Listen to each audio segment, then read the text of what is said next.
Jaya Radha Madhava Kunja Bihari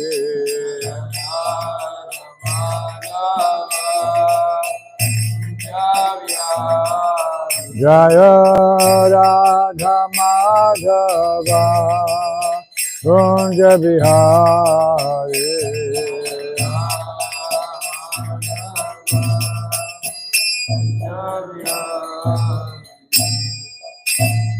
Jaya Vishnupad Paramahansa Parivrajakacarya Satara Sata Shri Śrimad Divine Grace Abhaya Charavinda Bhaktivedanta Swami Srila Prabhupada Ki Śrimad Grantaraj Śrimad Bhāgavatam Ki Gaur Premanandi. All glories to some of the devotees. All glories to some of the devotees. All glories to some of the devotees. All glories to Sri Guru, Sri Gauranga, and Srila Prabhupada.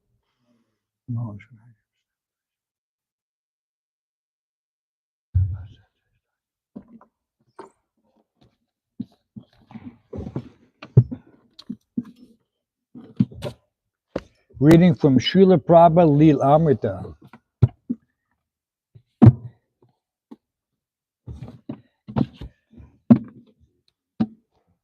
All the way at the bottom. Additional pastimes. 431. What happened? We lost it. We lost the header. 431. But first, Srila Prabhupada Leela Amrita, and we're still in Srila Prabhupada's visit to Boston.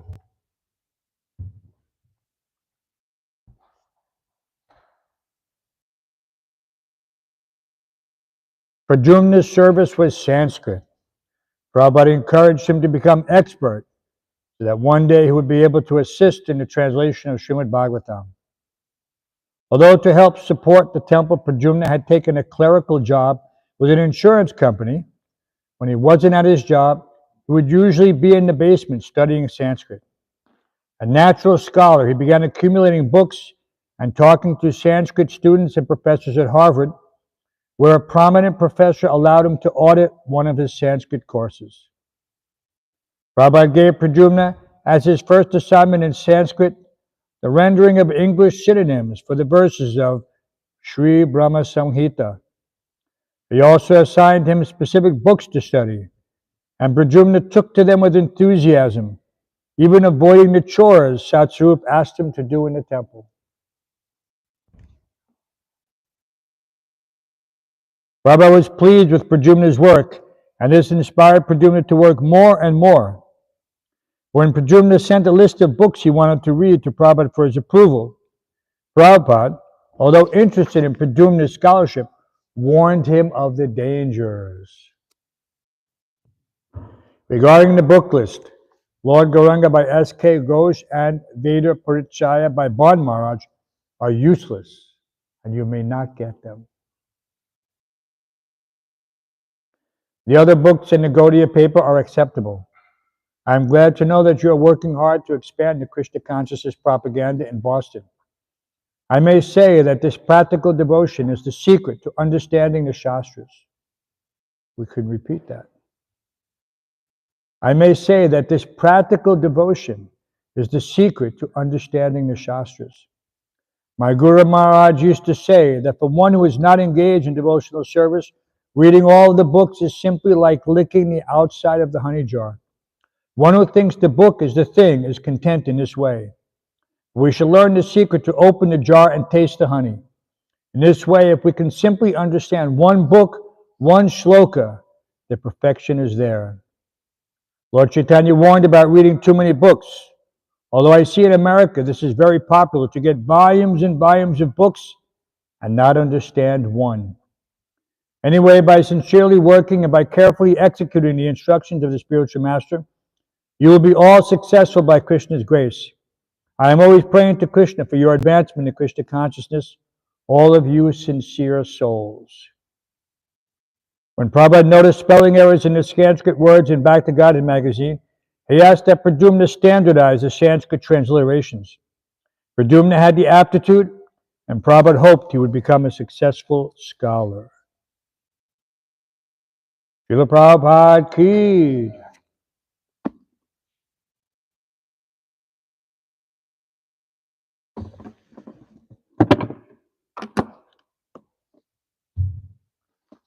Om Namo Bhagavate Vasudevaya. Om Namo Bhagavate Vasudevaya. Om Namo Bhagavate Vasudevaya. Reading from Śrimad Bhāgavatam, 4th Canto, 3rd Chapter, text number 1, chapter titled Talks Between Lord Shiva and Sati. Maitreya Uvacha Sada Vidvishtator Evam Sada Vidvishtator Evam Kalo Vajrayamanayo Kalo Vajrayamanayo Jamatu Swasturasyapi Jamatu Swasturasyapi Sumahanati Chakrame Sumahanati Chakrame. Please chant. Maitreya Vacha Tada Vidvishito Evam Kalo Vajrayamanayo Jamatu Swasturasyapi Sumahanati Chakrame. Maitreya Vacha Tada Vidvishito Evam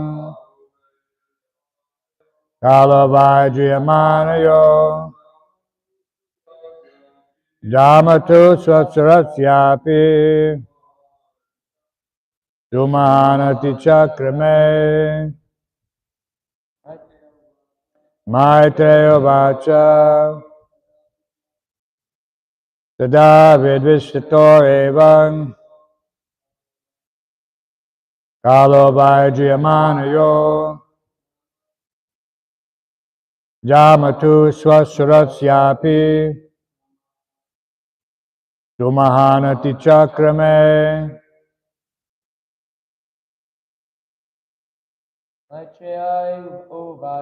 Maitreya Vacha Sada Vidvishtator Evam Kalo Vajrayamanayo Jamatu Swasturasyapi Sumahanati Chakrame. Ladies. Maitreya Vacha Tada Vidvishtator Evam Kalo Vajrayamanayo Dhamatu Swasturasyapi Sumahanati Chakrame. Maitreya Vacha Maitreya said, Sada, constantly, Vidvishtato, the tension, Evam, in this manner, Kala, time, by, certainly, Jayamanayo, continued to bear, Jamatu, of the son-in-law, Swashusharasya, of the father-in-law, Api, even, Sumahan, a very great, Ati Chakrame, past. Translation and purport by Divine Grace A.C. Bhaktivedanta Swami Prabhupada. Maitreya continued. In this manner, the tensions between the father-in-law and son-in-law, Daksha and Lord Shiva, continued for a considerably long period. Please repeat. Maitreya continued. In this manner, the tension between the father-in-law and son-in-law, Daksha and Lord Shiva, continued for a considerably long period.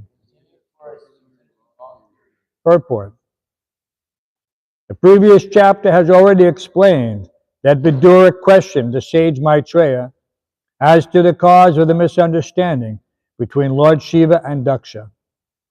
Another question is why the strife between Daksha and his son-in-law caused Sati to destroy her body.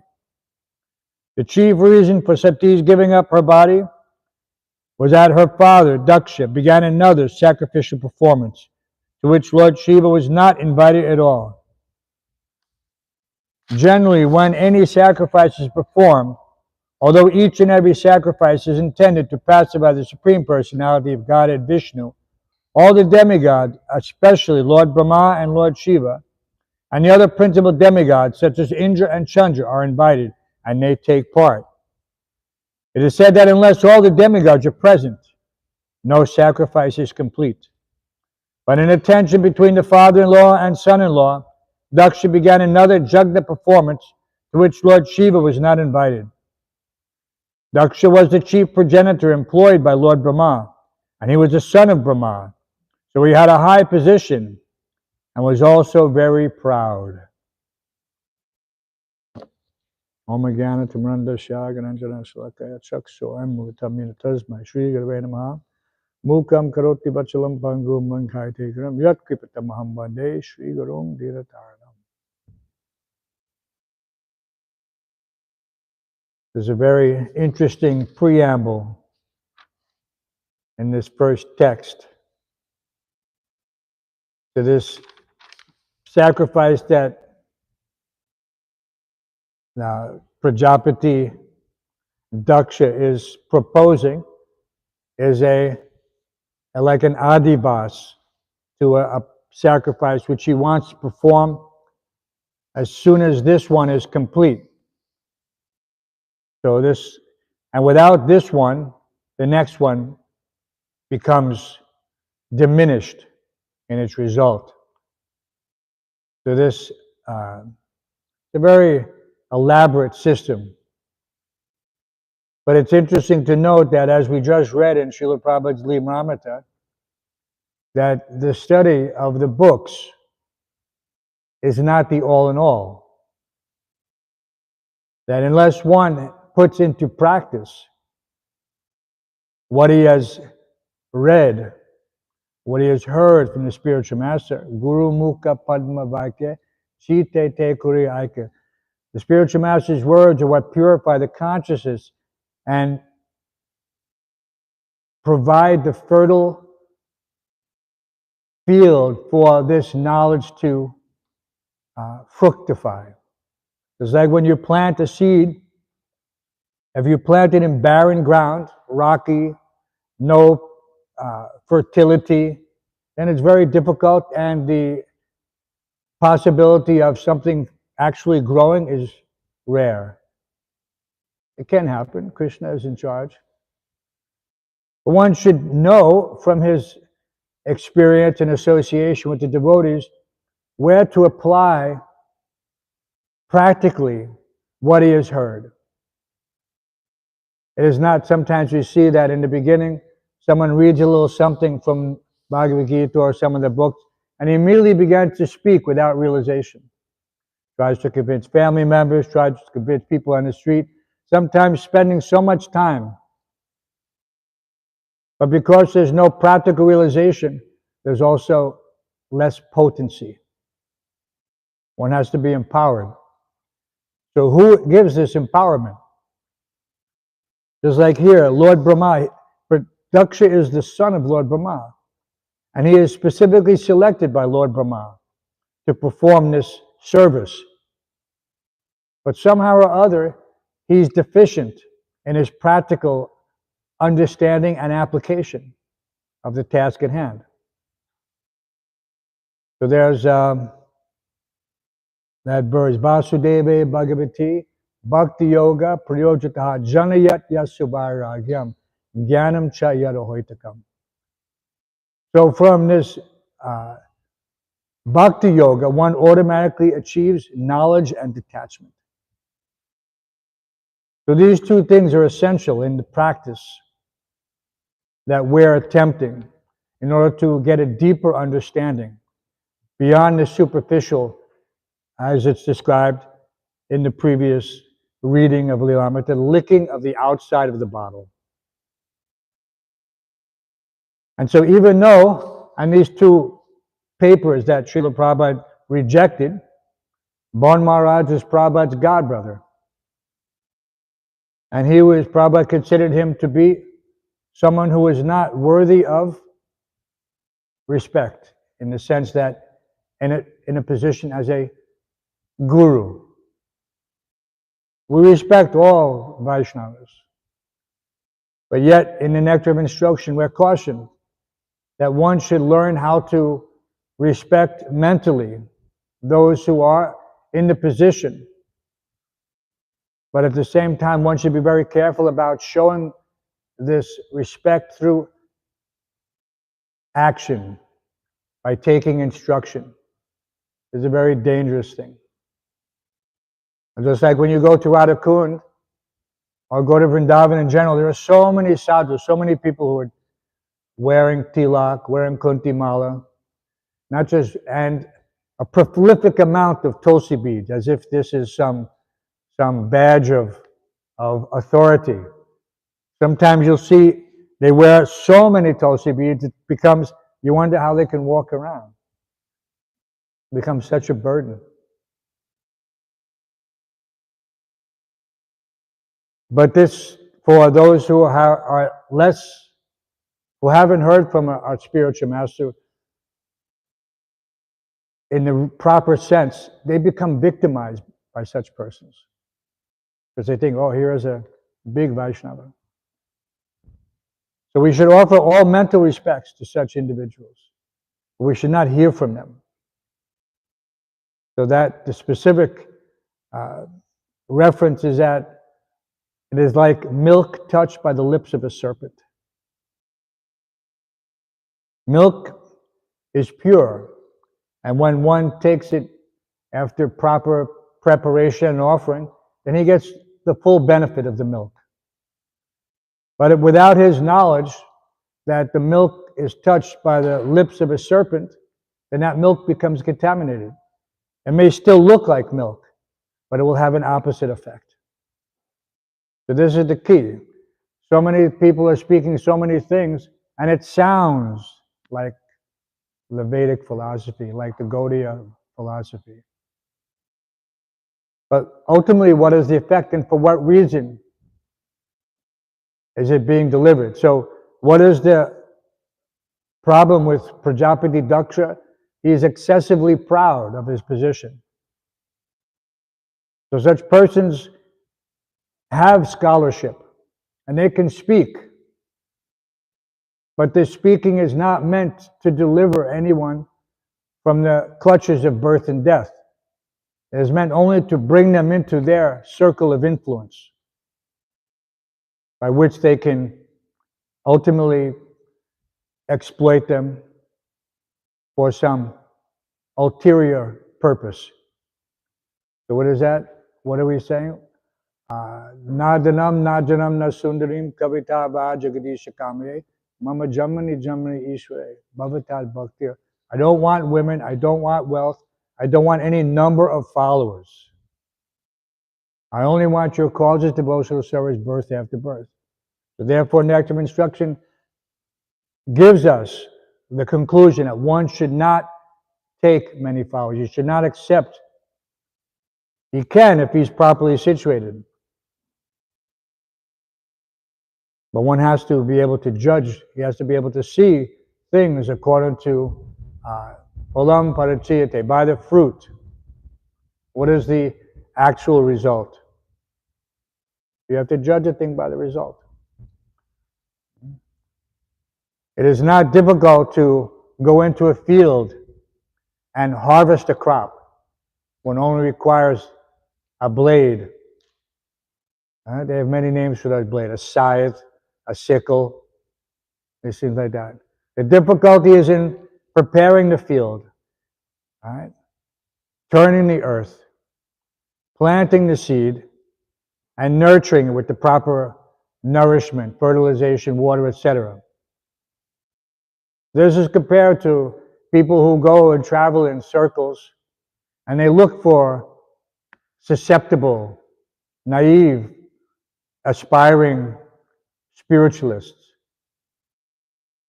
And they don't want to take and make great effort to cultivate, they simply want to harvest them. Someone else has done all the work and then I will exploit them. So one should not become a false prophet, a pretender, simply to accumulate a great number of followers in order to increase his stature and status. So this is the very powerful lesson that both the Nectar of Devotion and His Divine Grace, Srila Prabhupada, is giving to those who want to hear it. It's very important for those who want to hear it. Someone is not understanding, we offer our respects to everyone. But we have to appreciate that these, how do we please the Guru? We please the Guru by remaining steady in the service, steady in his service. And if someone says, well, my Guru is gone now, what do I do? Right? But what has gone? Has the Guru's instructions gone? He reads in who tells that Vaishnavas die when thou art living still and sound. The Vaishnav dies to live, and living spreads the holy name around. This is the conclusion by Srila Bhaktivinoda Thakur. Ultimately, everyone will pass from the scene. But these teachings, Lord Chaitanya, they say, oh, Krishna is not here, Lord Chaitanya is not here. The Goswamis are singing, where are my associates? Where is Jiva? Where is Rupa? Where is Sanatan? His lamentation is the purification for the sincere soul to make his heart the proper receptacle to continue to carry that transcendental message. Because if he does not have the loyalty to that line, then how can he accept the mantle of a teacher? So this is the essence. We're simply a messenger in the ultimate sense. And this, whatever little empowerment we have by the grace of Guru, is how we can accurately and without adulteration continue to pass down the message. Just like Prabhupada uses that example of the postman. He collects the mail and he delivers the mail. He doesn't open it, edit it, close it, and then again distribute it. No. He is the transparent via medium. All right, everyone knows nowadays what is transparency. And very often this word is used. Transparency, accountability, like this. All right? And an additional analogy for that is Prabhupada commented about knowing the difference between the real bona fide spiritual master and the false prophet. He used that the example of a mailbox. Someone can construct some similar looking box. You can even paint on it and make it very attractive, and it looks just like the mailbox. And if you put your mail into that unauthorized box, it will not get to the destination, because it is not authorized.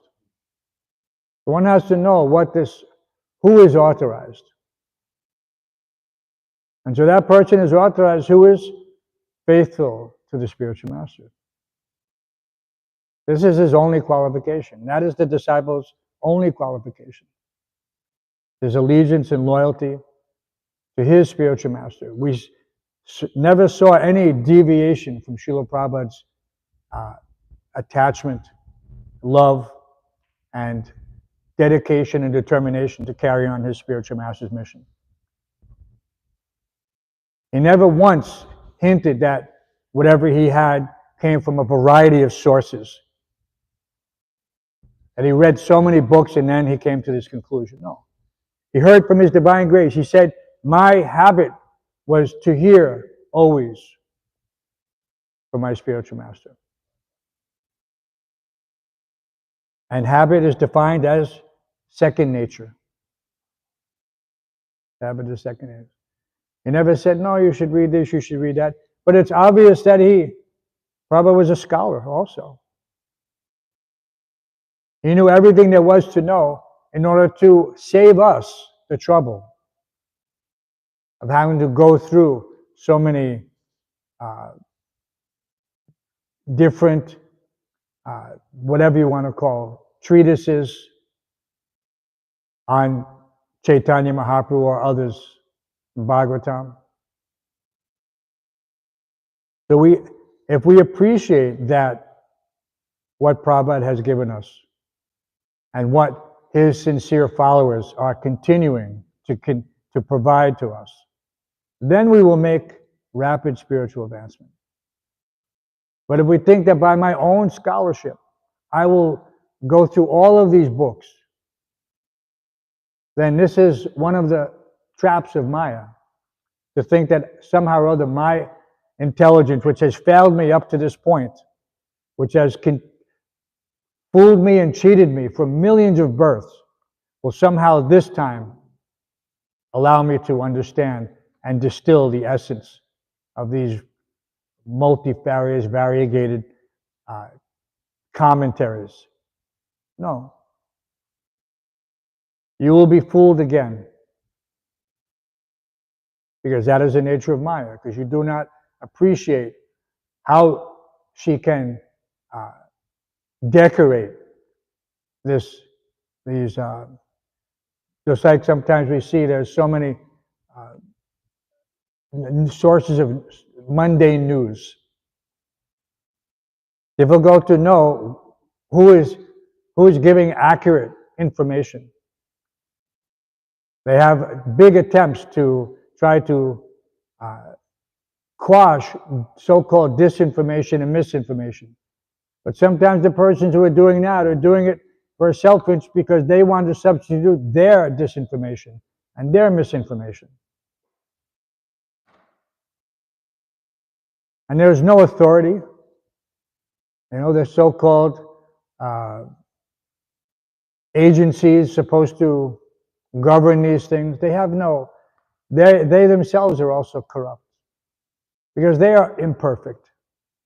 So there is no real source. The only source of knowledge, the only source of real information is the information coming from the original scripture, Vedavyas is given us, and the purports by those pure devotees who have thoroughly understood it. Thoroughly understood it. So, what does it say? Pride comes before a fall. Right? This material world is extremely fallen. Why? Because everyone is so proud. They even have so-called pride flags. But what is that? What are they proud of? You know? The pride comes before a fall. So we can understand that from that alone, that all morality is compromised. So one should be very discerning when he hears something. He should not just accept anything blindly, whether by oral reception or visual reception. No, there's first-class intelligence means to hear. But to hear from whom? From the lips of a self-realized spiritual soul, the pure devotee. Right? And we have, what is the confirmation? We can see, how does he walk, how does he talk, how does he sit? The Bhagavad Gita is giving us everything we need in order to make an intelligent choice. Because intelligence means to analyze things in their proper perspective. And the third thing is, one can also learn by example. So what does it say? Precept. So one should learn who to follow. So we have our primary preceptor, His Divine Grace. And we have those who are following in His footsteps. And as long as one is following in His footsteps, then there is no difference between the message being delivered, because the essence will not be changed. One has to study these, every individual, not just within our society, but any society. Are they delivering the message in the same way as Srila Prabhupada, Srila Bhaktisiddhanta, Gaur Kishore Das Babaji Maharaj, all of our preceptor acharyas? And so it's not difficult. In the association of devotees, it's very easy because anyone can detect even the slightest deviation. And will say, Prabhu, you shouldn't be reading that book. It may have a certain level of knowledge in there, but perhaps you're not able to make the distinction between the subtle nuances that are being presented. And you may get the wrong impression. And that wrong impression may lead you astray, as we have seen. So Prabhupada was taking great caution to instruct Pradyumna, because he had great hopes for Pradyumna. And we know that Pradyumna is now a great Sanskrit scholar. Prabhupada awarded him the special name. He used to call him Panditji.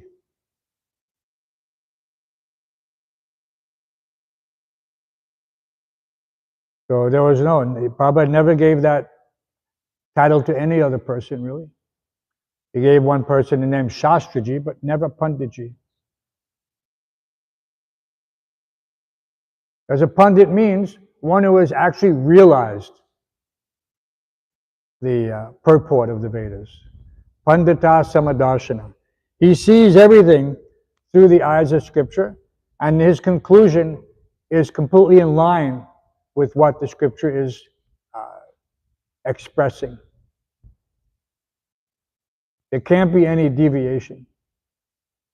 I cannot speak something which is different from what is being presented. I cannot contaminate it with my own mental speculation.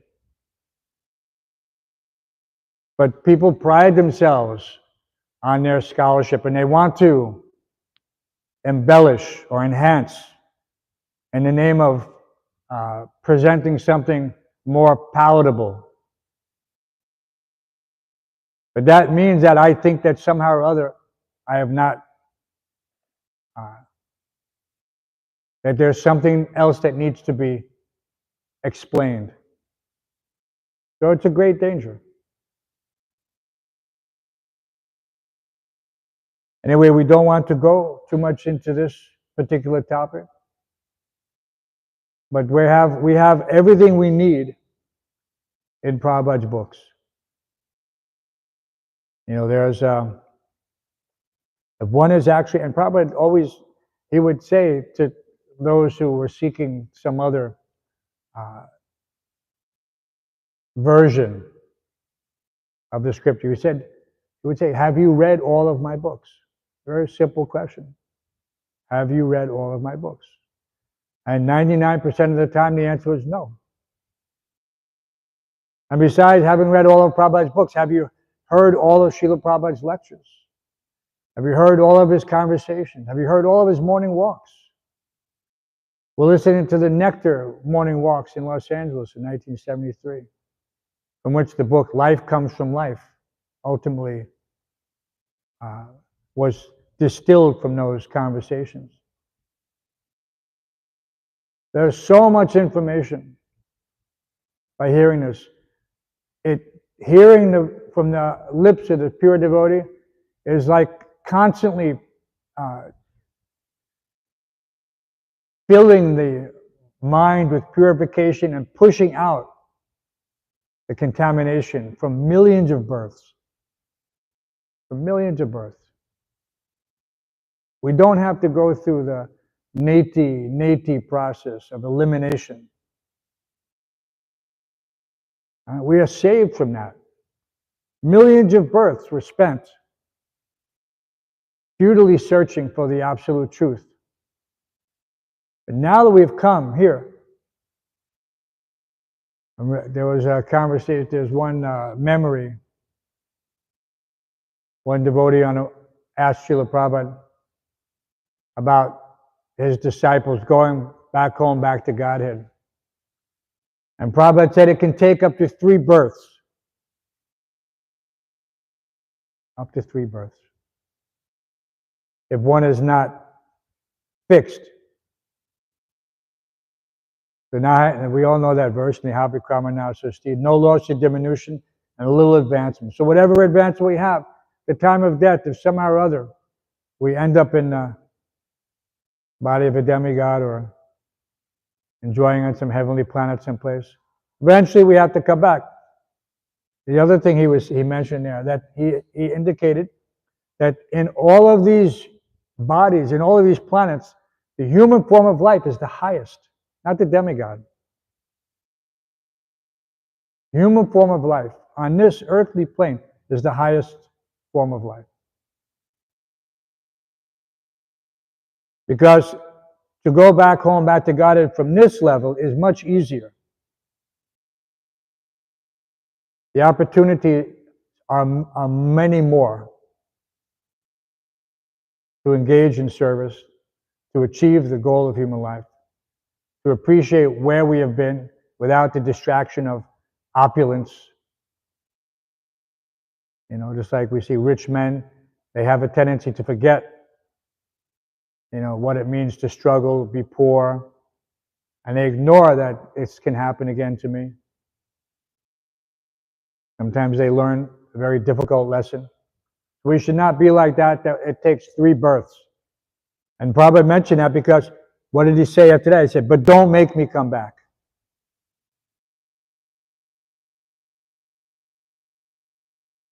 Don't make me come back. So he's basically saying that he's going to end up coming back 3 times in order to deliver every single one of his 4,960 disciples. So, but no disciple should think, well, you know, okay, I can take it easy. Prabhupada's going to come back for me. Is that a very elevated thing to think that, you know, I can do all nonsense?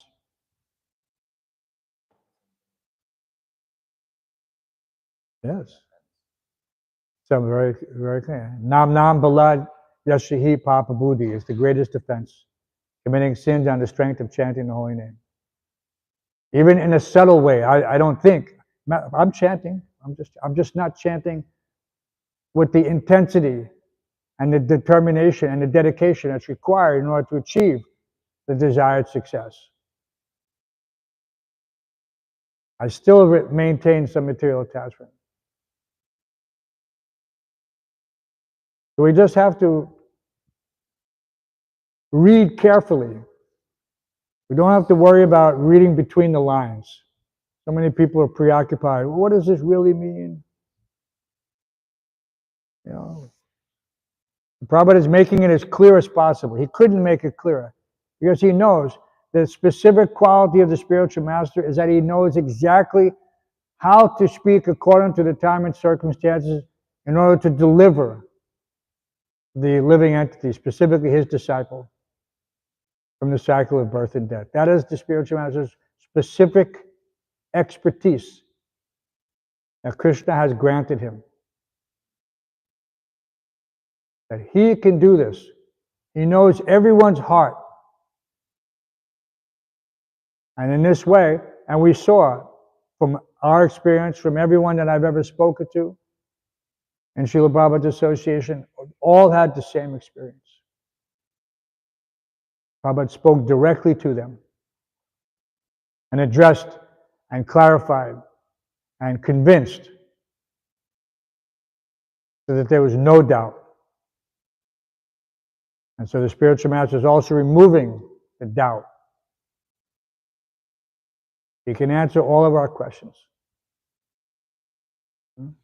So it's not, we don't expect the spiritual master to be a storyteller. You can ask any disciple how many times Srila Prabhupada spoke on the subject of Rasa Leela. You know, what was the, and how, do we read in Srila Bhaktisiddhanta's Vaibhav? Do we read any opportunities or see anything where he's speaking elaborate like this? No. We see few instances even in the Chaitanya Charitamrita, and then only with a very select audience, in order to enlighten them the matter of continuity, that the science as it is will not become lost. Because the truth must be known, but it should not be used in a way that diminishes. Because what were we reading about Gaura Kishore Das Babaji, about Srila Bhaktisiddhanta, how that the cult of Chaitanya Mahaprabhu had become overrun by degenerates and sahajas who had misinterpreted for their own personal profit the teachings, of the great acharyas, in order to manipulate and exploit those naive, aspiring spiritualists. And we see it's there today, still. And people want to concentrate on this because they see this as an opportunity. I can have 16,000 wives like Krishna, or 108 gopis. But this is the most disgusting presentation of the philosophy. And one should have a thorough understanding of how this can infiltrate the society, not just our society, any society, if one is not careful. Just like we have a receptionist at the front desk. Why not just let anybody walk in? Because some are not qualified. Some are not fit to enter into the temple. So one has to be aware. It's not discrimination. It is preservation. You don't bring into that famous story that even the 47th President of the United States likes to talk about, the snake, the story of the snake. One old woman, she found a snake and it was in bad health, had been injured. And so she brought the snake to her home. She felt compassion and pity on it. So she brought it into her house and she took care of it. She attended to its wounds, and she fed it very nice milk. What does milk do? Milk increases the poison of a serpent. So the serpent became strong at a certain point. And one day, while the very kind old lady, very naive kind old lady, was feeding the serpent, giving him his milk, the serpent bit the lady. And the bite of the serpent means death. And the lady exclaimed, "Oh, why did you bite me?" I said, "Because it is my nature. I am a snake. What did you expect? You bring a snake into your home? How foolish." So we have to be very cautious. This is the lesson. Doesn't matter who's telling it. The Vedas give us that milk touched by the lips of the serpent. This is the same. But don't bring those who don't have the dedication and the determination and the intelligence to understand what is Prabhupada's mission. They cannot understand it, then it becomes like a blazing fire, and it can burn the entire institution. So Prabhupada was very careful. We should follow in his footsteps and be very careful. We don't want anybody like Daksha. He was a very elevated personality from all external viewpoints. Lord Brahma, the first progenitor, he empowered him. It was his son. What a position to be in. But a son like that brings disaster to the family. Disaster, devastation, and ultimate destruction. So we should be all loyal sons to our spiritual preceptors, fathers, grandfathers. And we should understand, what does it mean to be parampara servant? So I'm a servant of my spiritual master. He is a servant of his spiritual master. In this way, the chain remains unbroken. But if there's little deviation, then Evam parampara praptyam. This is very important. We have to hear these things correctly. Because the science as it is has been lost. That's a powerful science. But somehow or other it was lost. You know, the saintly kungs, they understood it in that way. But somehow or other, so we don't want to be that somehow or other. That in the future, someone will look back and say, oh, it was because of this deviation. At that point, ISKCON went like this. So we've seen things like that. So it is up to those who are the loyal servants, you know, of the founder Acharya. Why did Prabhupada always stress founder Acharya? Why not just Om Paramahamsa Parivrajaka? Parivrajaka means one who preaches all over the world. Many people are preaching all over the world nowadays in imitation. But they are not the Acharya. That mantle was specifically given, even in their first meeting, Srila Bhaktisiddhanta recognized Srila Prabhupada. And later on, he also told his disciples, don't bother him. In the future, he will do something wonderful. Why? Because the spiritual master is Trikaligya. He knows exactly what the disciple will do. And he could see. He didn't have to do anything. He had planted the seed, and he knew what the effect would be. We're in a very fortunate position if we can remain loyal. But sometimes loyalty is a very, nowadays, fungible, interpretable, and not very well understood. And people will shift loyalties. You know, they're just like, you know, going into a relationship and then leaving the relationship. This is not something that's considered to be topmost in morality. One has to have a very strict sense of what it means that vyavasayatmika buddhi ekeha kurunandana. And one has to remain focused, one-pointed intelligence. He doesn't want intelligence which is many-branched. What do they call it? Splayed out. This is described as splayed out. It means it's everywhere. It's not focused.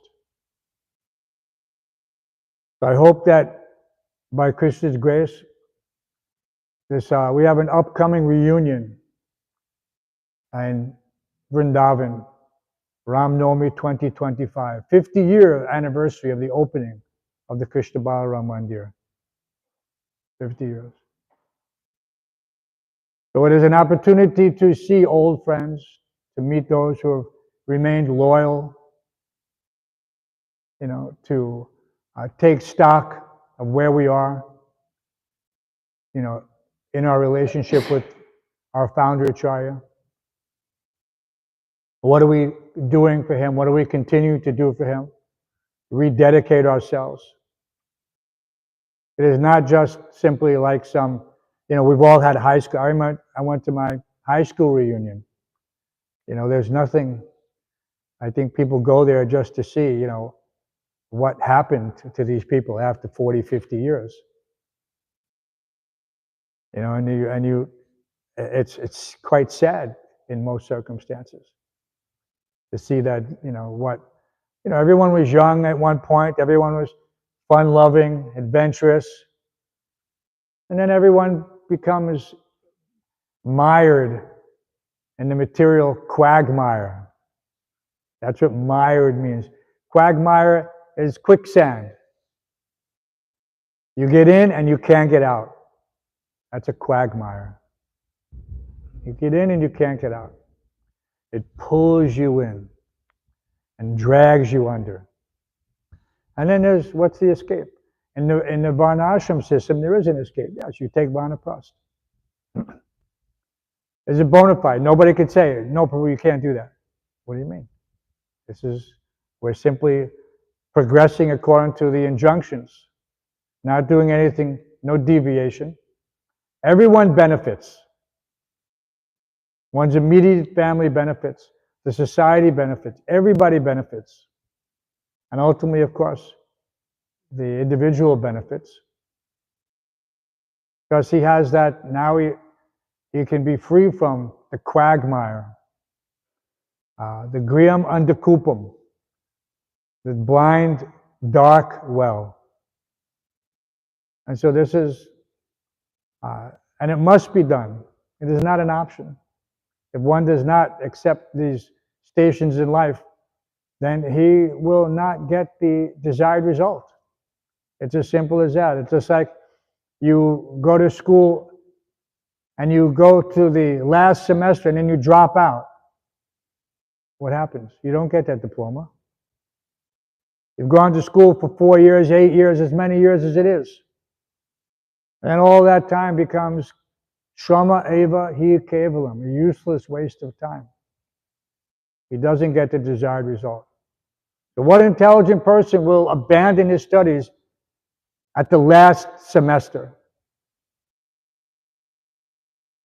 without completing the curriculum? No, if you ask somebody that, they will think no. He will do whatever it takes in order to complete that regimen, that coursework, and to achieve the goal. But that's a material goal. So what to speak of,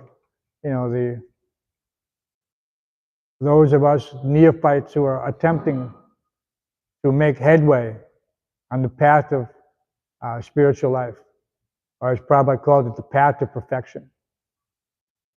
The path means there's a destination.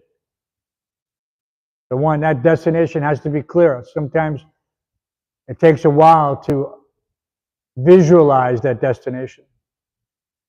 Once he does, then he should not be deviated or distracted on some detour. Right? One should not fall back down again into the material situation after having risen up to that platform. It's very unfortunate. And so we remain in these situations, we remain in those platforms of realization, because that's what it is. I realize that platform. Now I want to situate myself on that platform. How do I maintain myself? And there, everything is in the initial basic instructions of the spiritual master, to remain in the association of devotees, to serve without motivation. Ohitikiya pratiyata. Sarvapari vinir muktam tat paratvaina nimalam. Rishikesh. Engage the senses so that they become dhammas, how can you say that? docile, under your control. Goswami, master of the senses, not Godas. And you continue to cultivate these essential relationships with God family, all dedicated to the order of the spiritual master. So this protects us. This is what protects us. You have to know what the mission of the spiritual master is, what the mission of the founder Acharya is, and you have to execute it. And that will save you from all issues arising from temptation by the material nature. Yeyatamam prapadyante. It couldn't be any clearer. As you surrender unto Krishna, He rewards you accordingly. Vasudeva Bhagavati Bhakti Yoga Prayojita Janaya Yasubhagra Jnanam Chayarohoitakam. It will come automatically. It will come automatically. But you have to engage. And if one is feeling some, how can you say, lack, then he has to know what should be done. And that means to do everything in such a way, do everything without motivation for this profit, distinction, adoration. Purely for the pleasure of the pure devotee, for the spiritual master, for his mission. That is what will save us. That is what will protect us. And that was what will push on this movement. This purity is the force. Right? Books are the basis. Preaching is the essence. Purity is the force. Utility is the principle. Everything is encapsulated there. Not difficult. Just like the instruction manual. If you follow the instructions, the result is guaranteed. If you deviate from the instructions, no guarantee. It will collapse, it will disintegrate. You build something and it will disintegrate. So we have to follow the instructions and the directions. And not be like Daksha. Don't get pride before a fall. Don't become unnecessary pride. Doesn't matter, it happens. Sometimes in spiritual life you see a person achieves some post and he thinks, now I have this post and I can do so many things. I can get so many benefits. But that is not. That is the disqualification. Whatever we get can or should only be used in Krishna service. And then everything will be okay. We'll read the shloka again. Maitreya continued. In this manner, the tension between the father-in-law and son-in-law, Daksha and Lord Shiva, continued for a considerably long period. Very interesting, this conversation between Maitreya and Uddhava. Very interesting. Especially the questions being asked and the answers being given. So we should try to appreciate what is the essence, of this discourse, and not be concerned with the superficial. Someone say, "Oh, this is happening. There's so many this." No, the essence is that one should not become proud, according to his post, because from that pride, everything else, all these offenses take place. Everything that's happening here, cursing, counter-cursing, the ultimate unfortunate situation with Shati entering into the funeral pyre, is all due to one thing only, this pride. False pride. And if one wants to be proud, then he should be proud that, let me stay firmly fixed at the lotus feet of my spiritual master and Krishna. And not deviate. That is something to be proud of. Not proud in the false sense, but proud in the real sense. I want to make sure that I remain in this position by hook or crook. Any questions? Well, you're senior, but then Matunga that's second. So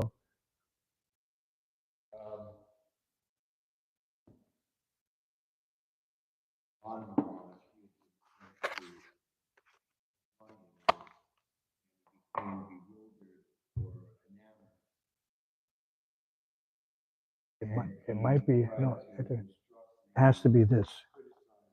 It might be charging. Yeah, looks like it. Sorry.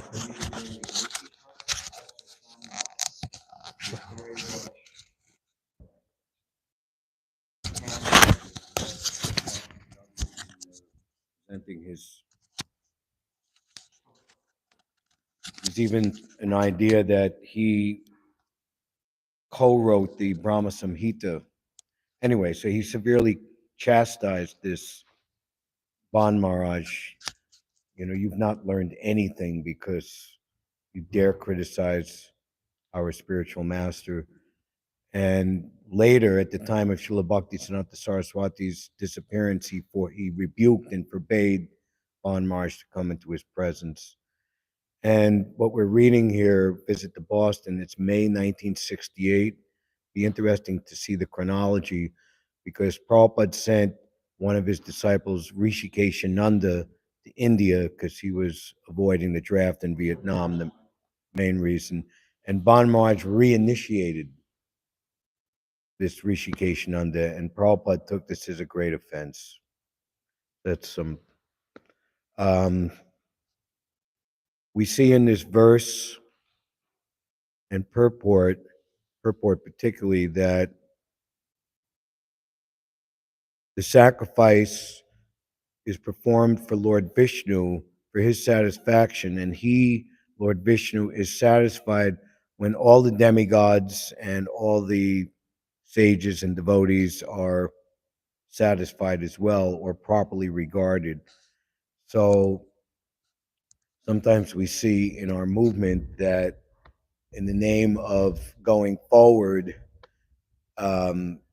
seemingly to fulfill the order of the spiritual master, to do a lot of preaching, distribute a lot of books, that even by illegal means, by hook or by crook, we take advantage and offend other devotees, especially those who might have been instrumental in helping us to achieve the position that we have in the first place.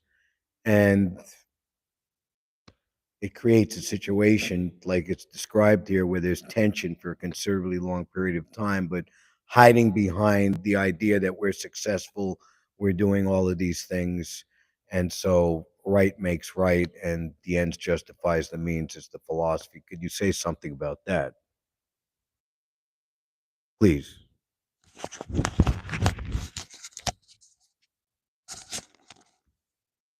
Yes, it's clear from the purport that somehow or other, Daksha, the sacrifice is meant to please all the demigods, but Lord Shiva is one of the primary demigods. So if he's completely ignoring that, then this sacrifice is doomed to failure even before it begins.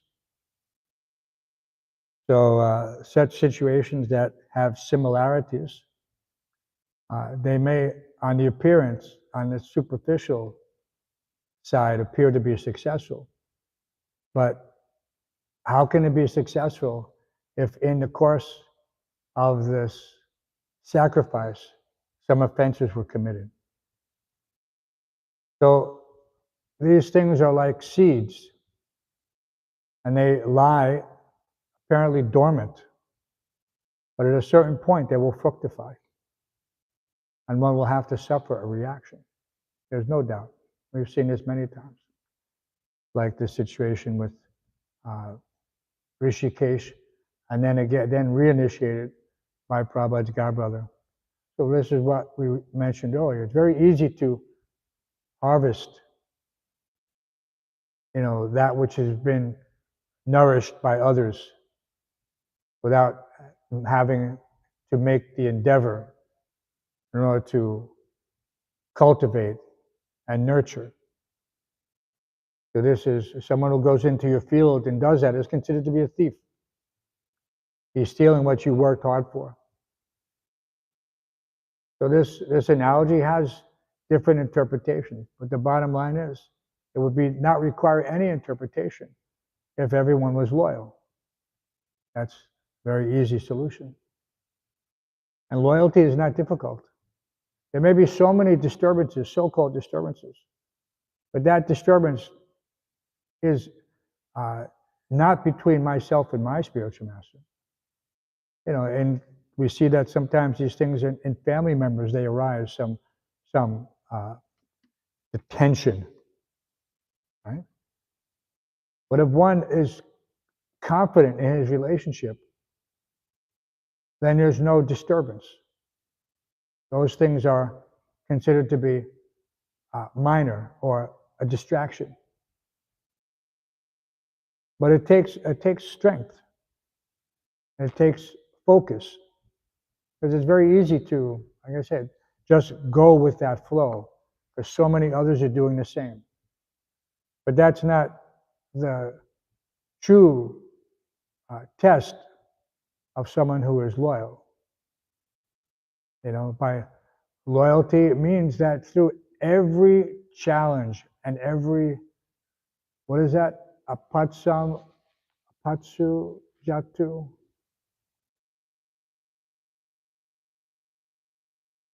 Let's see if we can find that verse. It's a very, very nice verse.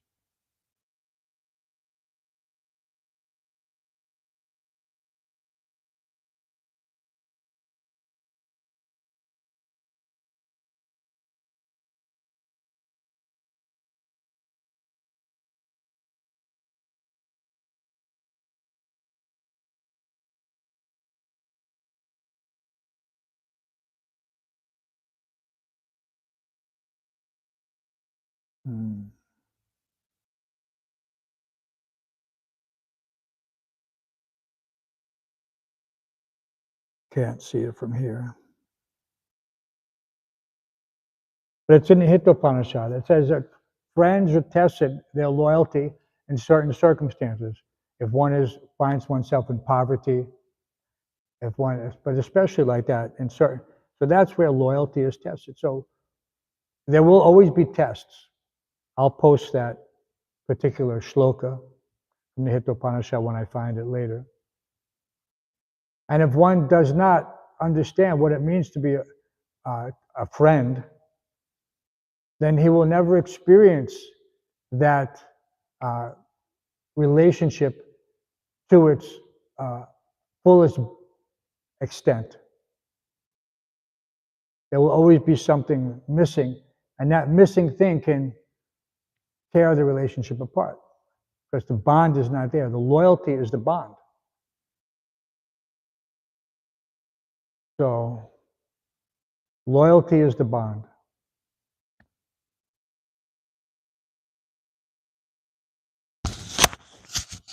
What happened to our other fuzzy man?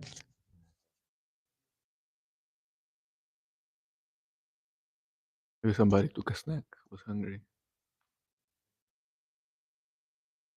Krishna, we were speaking about, of course, loyalty and when the spiritual master leaves. So oftentimes there is this doubt. Sometimes it's a great disturbance because we don't understand that we had our Diksha Guru, our Shikshas, our mentors that gave us instructions. They kind of gave us the main direction in our devotional life, which is pivotal. It's normal, but then, like you said, nobody is eternal in this particular situation. So everybody moves on. So whenever the Diksha Guru, our teachers, mentors leave, then they leave their instructions. But then life goes on, and we acquire new instructing spiritual masters, shikshas, and mentors. And many times, apparently, there are contradictions between these instructions. So how to how to put these two things together. Is there a real contradiction? Is it time, place, and circumstance? How to understand it properly? All the nuances in this Guru Tattva. Through consultation with others who have previously experienced a similar situation. It's not new. Somehow or other, our society has been prepared for all contingencies. And when Srila Prabhupada left, it was the loyalty of his followers that protected the integrity of the society. There were challenges, there were attacks, there were battles, some lost, some won. But ultimately, Prabhupada's society prevailed. And such disturbances will continue. But the knowing, hearing from the founder Acharya is the special benefit, because it is from his teachings that all other followers have taken, how can you say, shelter. And so there can't be any deviation between what, anyone is in ISKCON is saying, if it is different from what Srila Prabhupada is saying. And so even in the so-called individual instructions from one's immediate preceptor have to be in line with Srila Prabhupada's teachings and how they're being preserved. There's so many different instructions one may get how to execute devotional service to satisfy his individual teacher, his individual spiritual master. But the ultimate in all of these instructions is how does it fit, in what connection does it fit with Srila Prabhupada's overall instructions? How does it fit? And everything is adjustable, but one has to have that expertise that, yes, my spiritual master never said anything different, and he meant to simply serve Prabhupada to the best of his capacity, and he expected the same from us. But anyone who's in this society now knows that there's a hierarchy. Matter of fact, even the courts have said so. That we're a hierarchical institution. Means that we have Prabhupada's will, and then we have the GBC, and then we have the various levels of management, upper, mid, and lower level management, all descending from that. And so they have the responsibility to execute. And so the individual spiritual masters are giving instructions to their disciples in order to encourage them to accept a particular aspect according to their perspective. But it is not the all-in-all aspect. But someone has to be intelligent to understand that. That's why we read Prabhupada's books. My spirit teacher is telling me that this would be a nice thing to do. Okay? And if someone else's spiritual master is saying, well, this would be a nice thing to do. And so you'll have 100 teachers, and each one is giving his disciple a different set of things. But all those things have to be reconciled under the banner of ISKCON's hierarchical management. And so ultimately that is the prevailing conclusion. And so this is how the reconciliation works. So one should consult amongst oneself, and if there's a concern, then it should be taken to the next level of authority. And if the next level of authority can't do it, then it goes to the next level of authority. But ultimately, it does stop at the GBC body. It's not that, otherwise someone will say, well, my spiritual master said this, and therefore I'm not going to follow the GBC. No. Then that person he becomes, in Prabhupada's mission, useless, asara. One who does not follow the instructions of the spiritual master is called, according to Chaitanya Charitamrita. Asara. Asara means a withered branch on the tree, a Chaitanya tree. There are many branches. Yeah, we see that there's the Gaudiya Math, there's others who came before them and who will come after us. But if they're not following, then they wither and die. And that's called asara, useless. A withered branch is useless. It provides no benefit to the tree, no leaves, nothing. Does not convert light into energy or sustenance or nutrients, nothing.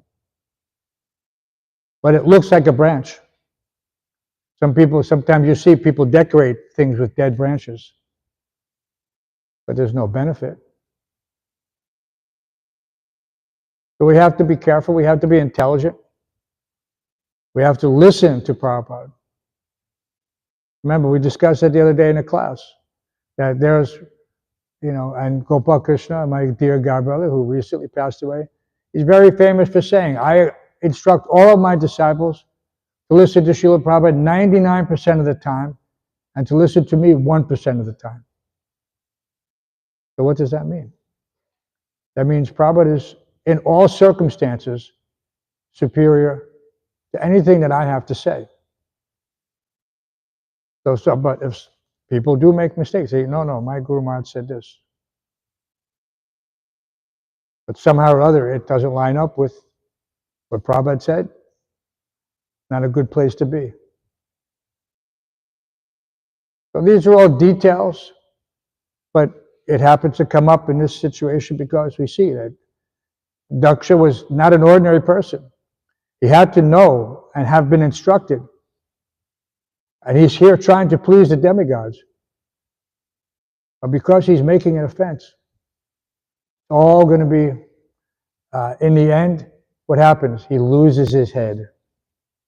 And this will happen to all of us. We will lose our heads. And what does that analogy mean? It means people think that your intelligence is in your head, your brain. So when they say he lost his head, it means he lost his intelligence. Lost his ability to reason, to see, to hear, anything. So we should not lose our heads. We should be very cool, and we should consult. We should not think that, I heard this one time and that's it. I'm going to be separate. It's happening. It's happening even now. So be careful. Stay in the association of devotees who have exhibited that loyalty in a way that is beneficial for society, even at the expense of one's own so-called profit, distinction, adoration. Because that is a sacrifice we make as devotees. Doesn't matter what our so-called potential is. Someone can say, well, Prabhu, I could be making $1 million a year. So there's millions of people making millions of dollars a year. But who's there to maintain Krishna's temple? Who will make that sacrifice? Is this service is not this service priceless? So this is that. If one has that vision, then he will be safe. He understands that the ability to repay the debt to the spiritual master is the most valuable currency that one can have. If he doesn't have that currency, how can he repay the debt? Everyone knows what mega inflation, hyperinflation is. After the war, World War I, in Germany, people would bring wheelbarrows of money to the market to try to buy a loaf of bread, because everything had become totally devalued. And it happens in many places like that. In Venezuela, they did the same thing. They devalued the peso to the extent that you could have billions of pesos and not have $1. It was all useless. That's the nature of paper money, fiat currency. No value. So if you want real value, you have to have the gold that comes by remaining strict in loyalty and allegiance to the founder Acharya, and then everything will be fine. You will not have a problem. And that's the guaranteed path. Mahajana yena gatak sapanta. We are not Mahajans. No one in ISKCON is a so-called Mahajan. Right? So we should be very, very, how can you say, discriminating in hearing. And when we hear, we have to hear with one ear listening to Prabhupada and one ear listening to any other source to make that comparison. That's how you know, because that true disciple is not speaking anything separate from what Prabhupada said. Nothing.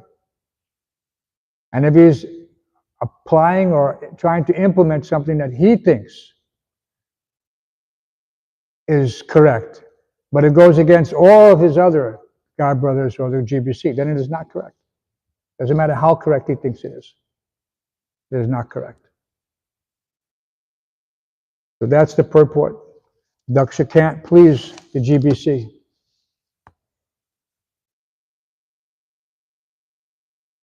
And he's going to lose his head. So it's a great lesson for all of us. But Dylan can. It's 9:30. I'm happy to see that the stanchions finally left the temple room. We could probably thank Sitaram for that because he was wondering. Wow, and Bhakti Dylan it's too. His divine grace because he gave me this. Very So good. really, by transitivity, it's he. See that? I'm but an instrument of the temple. By good example. So yes, when we see good examples, we should be careful to follow them.